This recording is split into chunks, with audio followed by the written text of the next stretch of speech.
I'm taking the strap. I'm strapped up. Seven, what was that about? Let's make the fight happen. We strapped the fuck up. Yes, ladies and gentlemen. Welcome to episode 115 of the SZN Podcast. Getting a bit, I'm your boy Kam. I'm your boy Flowz.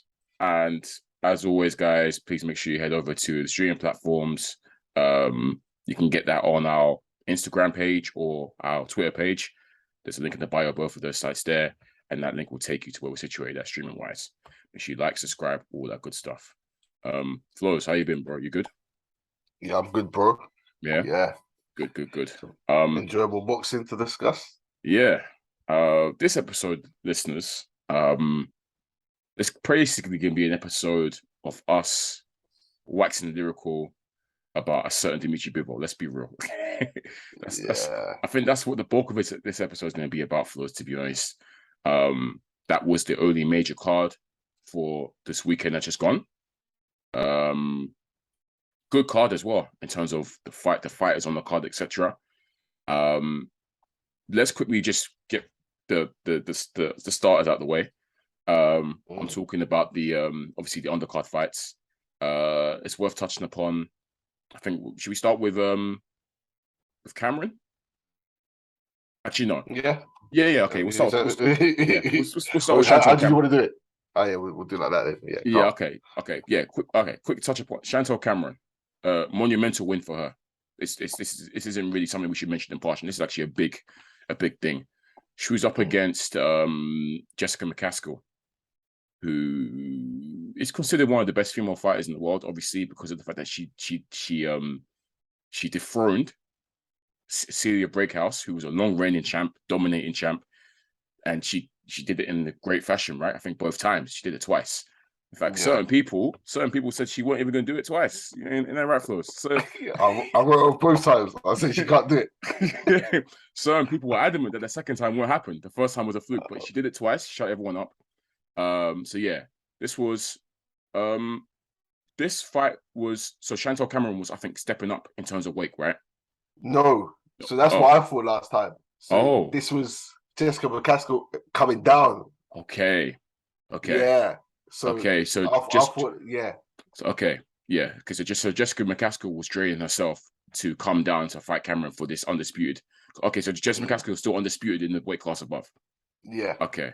She needs to stay there for the rest of her career. Because Chantel Cameron, congrats to her. Historic. She's the first British female fighter, I believe, to become undisputed. Or no, is it the first English fighter to be undisputed in the four belt era? Yes. Because British was obviously Josh Taylor, but he's Scottish. But I think she's the first English fighter to be undisputed in the four belt era. Which is because if obviously when they say British, they include Scott. You know how you know how these lot do. So this is bigger than This is big. It's huge for England because obviously Josh Taylor is very Scottish, very very Scottish. So she's the first English fighter to be undisputed in the four belt era, and fully deserved, Flowz. A master performance. I know you said you're a big fan of Chantel Cameron. Before in the pod, we mentioned her before in the pod. You know, I say masterful performance. You know what? I'm not going to take it away from her. It was a masterful performance. But Flowz, I got to get it out there. I got to speak. Jessica McCaskill looked terrible, bro. She looked horrid. No. I'm not even like, I respect McCaskill highly. What she did against Breakhouse, superb. Not once, but twice. And maybe I'll cut her some slack because she was coming. I thought Cameron was coming up. So I was actually had to grill her even more. Maybe she's gone down. She looks a bit weight drained. I don't know. But Flowz, the McCaskill I saw was a shadow of the McCaskill I saw against Breakhouse in terms of she was incredibly slow. She looked off balance all the time, ponderous. She looked bad, bro. To me, she looked bad. I thought Cameron pieced her up, and was very well deserved a W. I don't know how many rounds you could have given McCaskill. You know, maybe 2 or 3 max if you're being generous. I thought Cameron had a way with her. I'll be so real, bro. Just box her head off, and it wasn't really the most exciting fight. It was a bit of a scrappy fight. It wasn't the most entertaining women's boxing fight. You know, they tend to be entertaining in scraps. But yeah, man, McCaskill didn't look good, bro. And I'm there thinking, I've seen McCaskill. She's called out Clarissa Shields a few times, and she said that she's wanting to fight Clarissa Shields. Boy, you better stay away from Clarissa, boy. You get knocked out. Oh. Simple. Like that's a mismatch from that showing. So yeah. Yeah, man. She didn't look good to me. I don't know how you felt her performance, but she looked bad, to be honest. Yeah. She looked old. It's a weird one because remember last episode I said I've written McCaskill off too many times for me to speak out against that. Yeah. And then if I'd gotten those two right before, I would have said Cameron is gonna get her. Yeah. Because I like Cameron. Yeah. McCaskill didn't look great. It's kind of what I expected her to look like against the senior, to be honest. Really? But I thought she'd just be outskilled, outmatched because you know what she brings, and it's not for me anyway. Especially those two fights, I said it's not skill that she brings as such. It's not high level skill. Yeah, and it's more skilled fighters than her, but she brings energy and relentlessness and whatnot.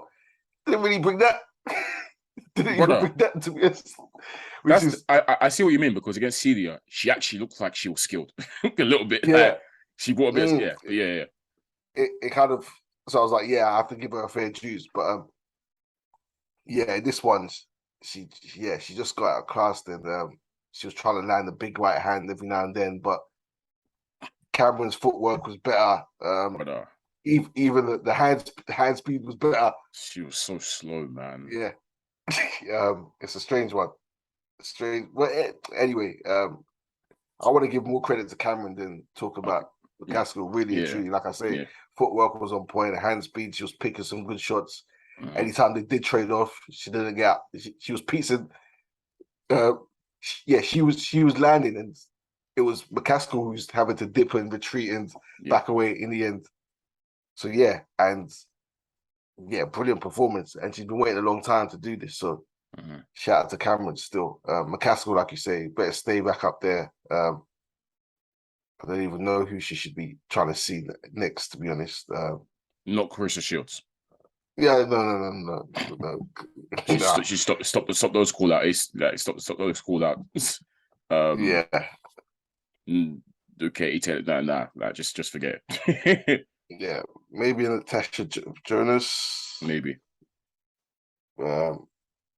If what's her name? If Katie Taylor was the gap to what weight she has it? Yeah. I don't know what it. Yeah, what weight she's undisputed. It's Jessica McCaskill, right? Yeah. So this was lightweight. Run it back with Katie Taylor if she wants to move up or whatever. There's fights for these people to mix in with each other. Breakhouse hasn't retired, but she can't even get. Unfortunately, she can't chat because she lost twice. So she lost twice. Convincingly. Both times, bro. So big shout out to Chantel Cameron. Like I said, that's a historic win. To be the first. It happened to be a lady. See, women tend to get these undisputed fights cracking very easily, so not surprised there. But just a tremendous performance against a top tier opponent. Looking forward to seeing more of Chantel. And shout out to her. Quickly touch upon Zelfa Barrett. He was against Rakhimov. I think this was obviously his world title fight for Shakur's vacated IBF. This was actually a really good fight. Really exciting fight. I feel for Zelfa Barrett because he's come away with a loss here when I think most people, especially myself, I think you might have had him just about ahead on the scorecards. This Rakhimov guy, I liked what Zelfa Barrett was doing in terms of, obviously, Rakhimov is a pressure fighter. You know, that Eastern European pressure fighter, close her in, keep coming, relentless, just endurance and just relentless pressure. And the best way to beat these type of fighters is movement. Box and move, use your footwork, counter punch, counter shots. And that's exactly what Zelfa Barrett was doing from the get-go. And he was catching this guy with the uppercut constantly, all fight. He couldn't miss. And good counter shots to the body, into the head. And he even dropped him, I think, in the third round. Heavy knockdown from the counter uppercut. Very heavy knockdown. I'm there thinking, this Zelfa looks good, man.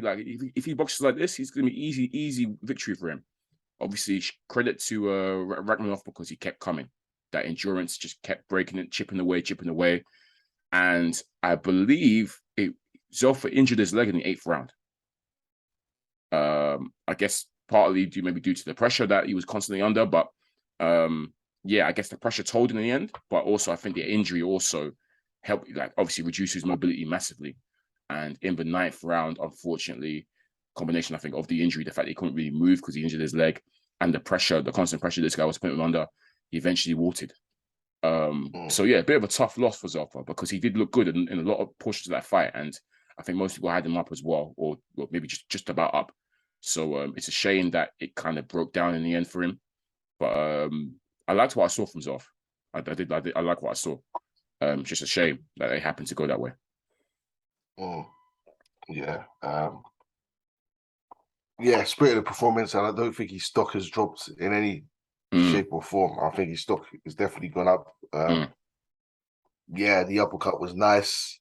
Rakhimov protested that he didn't go down. And, yep, he was protesting all. Even though he was protesting all fight, he claimed that Zelfa was hitting him low, but he wasn't getting hit low. He was getting hit normally. To be fair, I think his knee barely touched the canvas, but he was down because he was down. He used the ropes. He used the ropes as Zelfa to try and keep himself up, but he was down. It was perfectly timed uppercut. But I wasn't sure how badly hurt he was because he got up and he was protesting. So I was like, but yeah. No, but Flowz, if you notice, when he got up and he looked wobbly though. He did. He looked wobbly.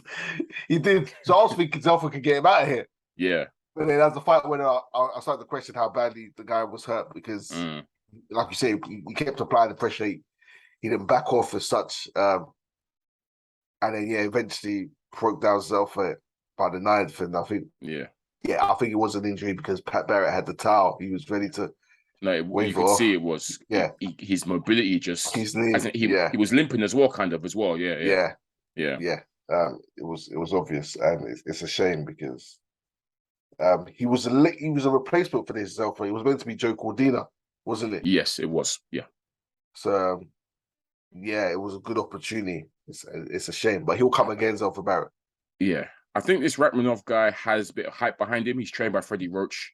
I think they've sort of they like him over in America, and he tends to stop most of opponents. So he's got knockout power. But I wasn't really that impressed by him, to be honest. Like I said, I think if you're a good boxer mover, you can have your way with this guy. He was limited to me. Obviously, the Eastern European coming off the ring and the endurance and the power is there, cool. But in terms of for I think a good 5 rounds, there was no head. I didn't see any head movement for him. It was only I think from round 5 onwards when he started to move his head and starting to sort of bob and weave and stuff. But before, what I was seeing, I thought to myself, yo, Zelfa's really having his way, piecing this guy up, And he's meant to be a proper world level opponent. So, yeah, man, I feel like maybe it was an off performance for him, but I feel like from what I saw, I wasn't that impressed personally. But he got the W. The pressure told in the end, didn't it? So I can't begrudge him of that, and he did what he had to do, and he stopped a lot of his opponents. So yeah, Zelfa's talented and he can operate at this level. Yeah, there's no doubt about that. I think he's shown that. Yeah. Like you said last episode, it's perfect timing with. Bro, exit that division because bro would have swept the floor with all these guys. Right, brother, it would have been ugly. The way Shakur would have done this Rakhimov guy dirty, my gosh. They're lucky.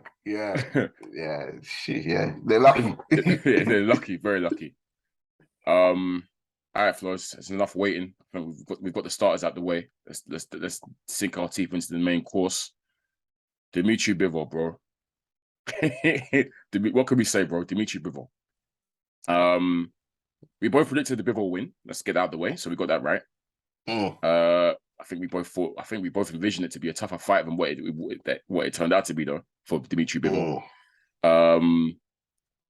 This run that Bivol's on, I like that he's getting noticed finally. Obviously, he's still getting a bit of detractors, not detractors, but I guess. We'll get onto that. You know what I'm talking about. Overall, Dimitri Bivol is getting the looks that he deserves now for someone that is a criminally underrated boxer.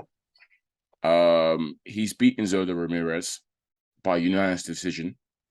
But the performance itself, again, Flo, is just masterful. Just masterful how good this guy is.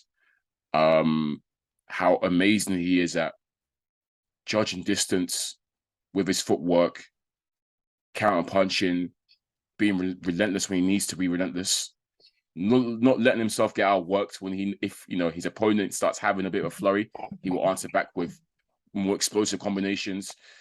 And the bottom line is, Flowz, he has made a world-class opponent again in Gilberto Zurdo Ramirez, who is, I stress, is a world-class opponent. He's cold. Ramirez is cold.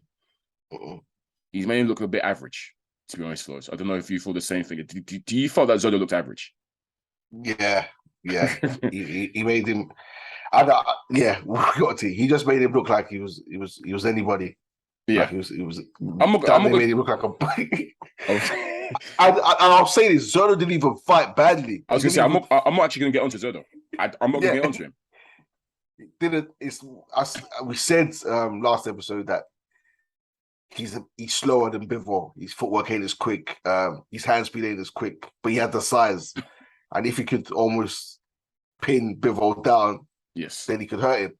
Yes, but my God, he couldn't even do even if he did have Bivol in front of him, because Bivol stood there in front of him at times. High guard. Yeah. And Bivol was the one piecing him up. Bivol at times was one bullying him, spinning him around and bullying him, bullying the guy. Great, and also let's stress as well, when you guys watch this fight, or if you do go and watch it, Zurdo Ramirez, who we already said is big, he came in looking massive. That's the fight. I'm looking, I said, yo, Zurdo is huge. And then I've heard the commentators say that Zurdo, obviously, they re-weigh in the day after. Yeah. They say he's coming at 200 plus pounds. I said, you're joking me. That's a cruiserweight. Zurdo came in as a cruiserweight. And Bivol, as we said before, is a small light heavy, right? We said he's a small light heavy. So Zurdo's coming in, who's already big as it is coming looking massive weight advantage, and he's still been bullied and pieced up like that. Yeah, Bivol something else. Dimitri Bivol something else. Something else, man. Yeah, and yeah, we've been singing Bivol's praises for time on this pod. So yeah. He's just too intelligent in that ring. That's the scary thing for me. Whatever he needs to do to make you uncomfortable to win, he does it. Whether he needs to step forward into you, he'll do that. Whether he needs to take a step back, whether he needs to pivot out, counter punching, combination punching. He's brilliant. He's brilliant at it. And what he does as well, stealing rounds. Like, he knows how to play the judges. Yes. Well, as in, you're talking about when he starts becoming active for like the last whatever. Here's the clacker. And Zurdo clocked it. It and done well to prevent it from happening regularly, to be honest. Yeah. But that's what Bivol does. Yeah. You get off work, okay. I let the judges give you that boom, piece you back up. Yeah. Yeah, he's very explosive. Very explosive with his punching. He's very fluid. His combo punch is very explosive. He doesn't get the looks in terms of, I guess, light heavyweight looks. I mean, in terms of clout, etc. It obviously lies with Beterbiev. Understandable. Beterbiev 18 fights, 18 KOs. That speaks for itself. Fans love KOs. And I even said to you, it's actually such a shame that Bivol doesn't have that power that Beterbiev does, because of the fact that he pieces everyone up. He pieces up all his opponents, and he just doesn't really stop them, which is a shame, because he's so hard to win rounds against. He really is. He's so hard to win rounds against. But yeah, just another masterful performance, Flowz. I just love that, just how he's able to control the distance. He was, as a smaller man with a smaller reach, he will out jab you. Yes, he was out jabbing Zurdo, and I'm just watching Zurdo's game plan get unraveled. Obviously, Zurdo, I guess, tried to start with the big boy tactics. Bivol in round one put an end to that. So, you remember round one? Round one put an end to the big boy tactics. I'm seeing Zurdo, I guess, he's never. I don't usually see Zurdo fight with, I guess, reckless abandonment, but I'm seeing him be reckless in there in terms of coming forward, hands down, trying to get Bivol into a firefight, which I guess would have suited Zurdo more. But even that, Flowz, doesn't work against this guy. Bivol, you want to be in a firefight with him? He's like, all right, cool. I'm more explosive than you. I'm punch faster than you, and I'm more fluid with my combinations than you. I'm still going to piece you up in this way. So, yeah, I guess the moments where Zotto was able to get a bit of success was when he just kind of went for it. But even then, it was too late, and Bivol was just too savvy in there, to be honest, too explosive for him to even... The speed, man, really, really killed Zotto, I think. The speed. And just, as you said, Bivol's ring IQ and intelligence. But I didn't give Zotto many rounds, you know. I think if I'm being generous, 2 or 3 rounds. Yeah. Bivol won the majority of rounds for me. I gave Zotto 2 rounds, and the most I can see him getting is 4. I gave him the second, and I gave him the 10th. And I think you could argue for him to have the 3rd and the 8th he done well in as well. So yeah, if someone says he won 4 rounds, if you're like you're a hardcore Zotto fan and you said he won 4, boom, that's the most you can give him. But I gave him 2. The 3rd and the 8th were swing rounds for me. Yeah. But Bivol, they show these defensive stats, like he's the best defensive fighter in the world. They will show it currently. In terms of stats. Yes. That you can't land punches on him. It's the high guard, and there's obviously mobility in his footwork is just so good. I've said it before, I think on this pod, the high guard reminds you a lot of Winky Wright, who's one of my favorite boxers, very underrated in his career defensively, very tough to hit with the high guard. He's a bit more, I guess, mobile than Winky, though. I think slightly more intelligent, but you know, he's very, very good at that. Zotto, like I said, just a world-class opponent made to look average is always scary, and that's kind of what Bivol did to him. As well as Bivol, it's the head movement as well. He's got the upper above head movement. Yeah, he'll lean back. He'll roll with it. He's sick. And even when you do land, he does that thing that Canelo Golovkin do, where he'll roll with the shots as well. Yeah. And he's very quick to retaliate when you land combos. He's so quick to like, yeah, cool, boom, boom, boom, boom, boom, very, very quick to do. He'll spin you and boom, boom, boom. And as well, he doesn't smother his work. He doesn't get reckless when he's unloaded. As I said, the footwork's elite. And distance control flows. The way he's able to control his foot. Yeah. Perfect. He'll get his work off and then he'll get out rather than smothering his work. So even if he doesn't land everything in his flurries, because he's letting you see everything without smothering his work, it looks like he's landed more. Yeah. Brilliant control of distance, and it's just intelligence. He's mastered books. Mastered how judges will score a fight. He knows how to win rounds. That's how I put it. Yeah. And I was judging good, spot on, can't complain. The scorecards were accurate to me. Once again, makes it easy for the judges. Makes it easy. The judges got the scorecards. I think they had the same scorecards that we did. So 118. 117. Yeah. Judges got it spot on. They saw what we saw. Again, I stress this is Zotto has, as I said, he's had 5 fights at light heavy and knocked out all those 5 opponents. So he's not like he's like leading into the division like a new rookie or whatever. He's an experienced light heavy campaigner now. And yeah, man, Zotto's gonna come again. Don't get me wrong, Zotto will come again. But yeah, man, these damn Russians, Flowz, man, these damn Russians.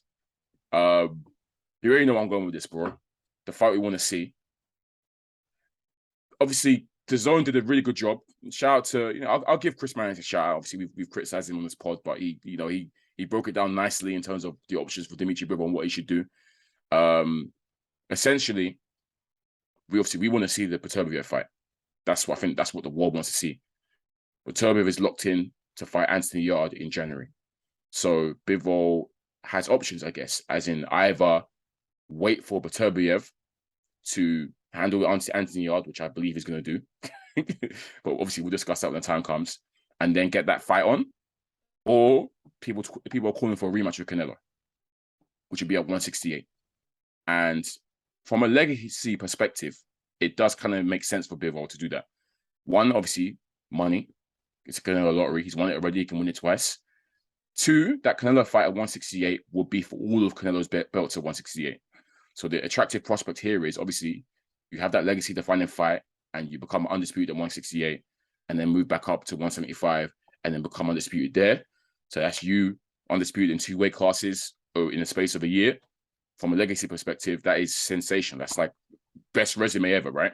or one of the best resumes ever. And you get the added exposure of beating Canelo twice. And to me, honestly, Flowz, on paper, that actually sounds like the right move. I can't lie, Flowz, it sounds like the right move. But I don't want it to happen. I don't know why. I don't want it to happen. I just want him to just be patient and wait for the Beterbiev fight. I think he beats Canelo again at 168. I'll be so real. I don't think Canelo can beat this man. I'll be honest. It's just not a fight I'm interested in seeing again. I can't lie, Flowz. I'm not interested in seeing him beat Canelo again. The first fight was so convincing for me, convincing enough. I'm there thinking, I don't need to see a rematch.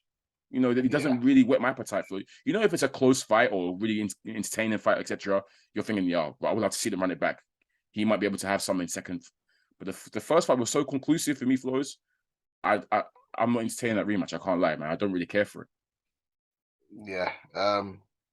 It's a tough one because Canelo's out injured at the minute. He's just had surgery. Yes.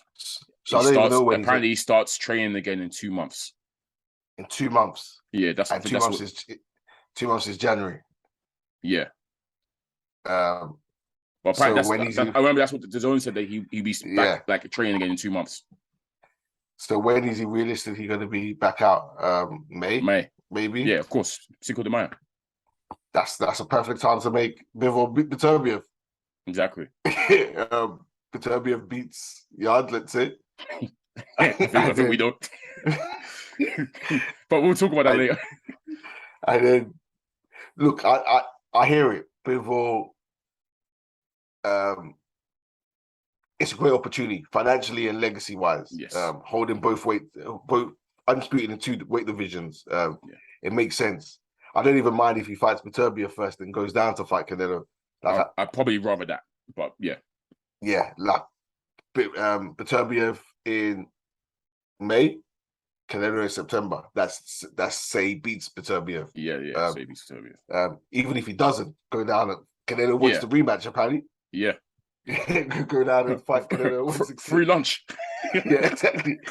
Like, you lost this one? Okay, it's okay. Go back down and collect that. Collect that one.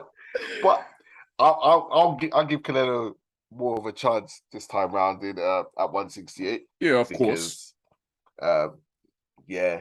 He's campaigned at 175 so long. That's his division, that's his weight. Can drain him slightly, can throw in a few more clauses, like because Canelo didn't throw in any clauses last time. He didn't. Yeah. There was no what's it called? Rehydration. There was no rehydration clause. So yeah, this time he might as well chuck all of that in to give himself the best advantage. He probably will as well, because chuck all that in, and I'm so once confident. Again, Canelo's judges can nice him again. I can't lie, Flowz. I'm still confident about him beating Canelo at 168 because of the fact that Bivol's actually quite small. I feel like him making 168 is not actually won't be too tough for him. Yeah, and it won't drain him too much. But because if you look at dimensions, he's smaller than Benavidez, and he's actually smaller than Caleb Plant too. Yeah. So he can make 168. There's no doubt about it. Zerdo was making 160. Exactly. That guy is a cruiserweight from what we can see from last night. So, but what's funny to me is it's the reaction to this, where everyone's even running to Bivol now. Everyone's running to Bivol, saying Bivol's this, or they're discrediting Bivol by discrediting Zerdo. Yes. And what they're saying is, who did Zerdo beat? When did he get these 44 wins? Who's he beating? Who's this guy? But yeah, Yeah. I hate when that happens. Criticizes boxing heads for real. Boxing like even too. Spence was like, he threw his record into the shot. And I'm like, the criticism you're giving Zerdo and his resume, you can apply that to Wilder, because he was fighting tomato cans, stepped up, got smoked. Now, where was that chat for? Where's that chat for Benavidez? Yes. Where's that chat for? Even my boy Boo Boo, who's he beat? Yeah, true. True. And we know people who's beat. True. And we sing higher praise. So it's not about the resume, because Zerdo's cold. And he's beaten some names. He's beaten Jesse Hart, Sullivan Barrera. He's beaten names. Abraham. Exactly. Arthur Abraham. He's beaten names. So by saying, This guy doing business, stepping in the ring with Bivol and stuff. Not hearing that. Don't do that. Don't do that. We could have done that with. We could have done that with. But Flowz, you know what it is. Canelo haters as well. Yeah, it is. Yeah, Canelo haters. When they call Bivol a cherry. A cherry gone wrong. It's Canelo haters, man. To call Bivol a cherry pick gone wrong is insane. They didn't know about him. They didn't know about it. That's the fact. I heard people call him Demetrius Bivol. Get out of here, man. That's a Demetrius Bivol. He didn't know his name. He didn't know his name. And now he smokes Canelo. He smokes Zerno. They even want to run to him now and say, yeah, Bivol's cold, or they want to discredit who he's been fighting. Flowz, obviously, we'll do our awards when time comes, but he's getting hard pressed to beat Dimitri Bivol as the fighter of the year, right? I mean, it's very tough to beat that. There's a few names in that mix. Obviously, there is a few names. Obviously, like I said, we and obviously, Flowz, we'll run it down. But I'm saying he's in there. He's 100% in there. To beat Canelo and Bivol, to beat Canelo and Zerdo, and the way he did it in 1 year, hard pressed to beat that. But we'll see. We'll discuss it. Just a great run. He's in great form. Flowz, who wins? Him or Beterbiev? Based on what I'm seeing, it's got to be Bivol. Okay. I'm on that Bivol side. I might jump back over once I see Beterbiev. Okay, it's cool. You know me. I go by recent. recent performance. What have you done now? So obviously, when Beterbiev inevitably knocks out Andy Ardajari, we'll see. Brother, it's a tasty fight. Perfect styles mix. If I think you've got the powerhouse in Beterbiev versus the high IQ Dimitri Bivol. Yeah, man, it's gonna be beautiful. And post fight, how refreshing Bivol is. I really touch upon it quickly as well about how he's not in this for clout. He said straight away, I don't really want the. I want to fight. I don't basically said I don't want the money. I want to become undisputed. That's all I want. But obviously, if that's what's left for him, obviously we'll take that side. But really and truly, he wants the undisputed fight. Yeah, I rated it a lot because a lot of these fighters could take a lead out of his book because they've been screaming Canelo and all this and that, and he's just like, it's whatever. I want undisputed. That's what matters to him. Legacy. It's not about the money. It's not about the payday, and that's refreshing because a lot of people would be calling out Canelo in that position. They'll be like, Canelo, let's go again. Trust. He's like, nah. He wants Beterbiev. That's what he wants. Yeah. It doesn't matter who has it. He's even saying it's like he just wants undisputed, and that's a throwback fighter right there. Yeah. Respect. Yeah. Respect to Dimitri Bivol. Top fighter, man. Clearly a favorite on this pod. We like him a lot, and I just hope that people start to clock on. They're starting to clock on, but about how good this guy is, and just the run that he's on right now, man. And the world's his oyster at the moment, man. I hope he chills and waits for Beterbiev, but whoever he fights at light heavy, to be honest, I think he beats everyone. Obviously, Beterbiev is the one that's like 50-50, but everyone else, you saw Boaty in the crowd, he's getting smoked. I'm afraid, Josh. Big fan. Did you do an interview after the fight? Huh? Did you do an interview after the fight? I didn't see Boaty. I didn't see any either. I'll check. I haven't seen it. He blew out. You're rude. You're rude. No questions. Boaty's not ready for him yet, man. Boaty loses at this current juncture, man. He needs to relax with that one. Just keep playing your trade and wait for this guy to get out of here.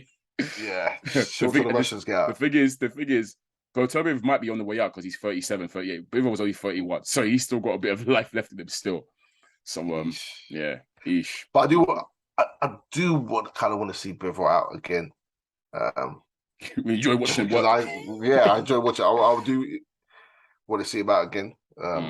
But yeah, Beterbiev next, hopefully. Hopefully, fingers crossed. Yeah, if not, then cook one of these other men. Yeah. Shout out to Bivol. Let's quickly talk about just two fights for the upcoming week that's worth mentioning. Flowz, not much of a deep dive required, but it's worth mentioning because we've mentioned them on this pod before. Montana Love, who I think we had on our guys to watch for this year. He's up against Steve Spark. This is for the IBF American title or something. I guess just to keep busy fights, keep growing him, etc. So expecting him to look good in that one. He's exciting. I do like him from what I've seen. He looks very, very exciting. And Natasha Jonas is in a unification fight. That's also worth mentioning. We like Tasha in this pod, don't we? She's against Marie Eve Decaire from Quebec. I think she has the IBF title, and Jonas has got the WBC and the WBO. I think this is super welterweight. I think it is super welterweight for women. So should be a good fight. I hope Tasha takes that. That makes down, and I'll give her 3 of the belts at the division. This Decaire chick, she's only lost once, and that was to Clarissa Shields last year. I think I remember watching that fight as well. Yeah. So stiff opposition for Tasha, but we rate Tasha highly, and we think that she'll be able to come through that. Hopefully she does. Fingers crossed. So yeah, that's worth watching as well. That's on Boxer. That'll be on Sky. Yeah. Isn't your boy fighting as well? Sonny Edwards. No. yeah. I think it's fighting on Friday. Oh, okay, is he? Okay, fair. Yeah. Is he defending this title again? Yeah. Yeah, he's defending this title. Fair. And I think BT have a card as well. Yes, they your cousin's on it. David Adelaide. You need to relax with this. Denzel Bentley's fighting, I think, for a European title. Okay. Yeah. But yeah, no major cards as such. No major cards. Announcement quickly, I guess. It hasn't been official, but apparently David Benavidez and Caleb Plant are going to get it on next year. We'll wait for the official. Yeah. I mean, both fights are posted, to be fair, but just laughing at the Mike Coppinger thing. But anyways, yeah. This is the fight we've been calling for in that division. So yeah, hopefully that happens. Fingers crossed. And yeah, that'll be a good one to break down in the future. And actually, Flowz, quickly, just briefly, I don't know if you want to give your 2 cents about the Spence Crawford fallout that happened over Twitter. Disgusting, but fight of the year, right, Flowz? Just a mess. These guys are. Crawford done a video explaining everything. Yeah. I didn't watch it. I can't lie. I haven't watched it. 30 minutes long or whatever it was, and he's discussing why the fight didn't happen. Yeah. Spence then takes to Twitter to write bare messages, and they're going back and forth on Twitter. It's basically he say she say. Basically, that's what it is to sum it up, listeners. And yeah, they're talking about who's the better boss, who's the bigger boss between them. They're talking about hedge funds. They're talking about who's got a better team, who makes the decisions. It's a mess. It's a mess. It's disgusting, shamed for this. On this is the fight we both wanted the most, and 2 of the best fighters in the world who can't simply agree to a simple deal to fight each other and give the fans what they want. And unfortunately, this is boxing. It is our Heyman, yeah, but this is boxing. This is boxing now. And then De La Hoya popped up, said he's going to give his 2 cents about exposing Al Heyman. I'm here for it. Let's see it, because I'm getting fed up now, bro. And you go over to the women's boxing where May and Baumgartner are still going back and forth, but they get in the ring. And I'm sure they'll get in the ring in the future as well. Close, don't get me mad. I don't want to see Twitter beef unless you're fighting. Brother, simple. Let's end it there, man. It's been episode 115 on the Strap Season Podcast. Once again, I've been your boy Cam. I'm your boy Flowz. And make sure you check us out on the streaming platforms. Peace. You taking a strap? I'm strapped up. What was that about? Let's make the fight happen. We strapped the fuck up.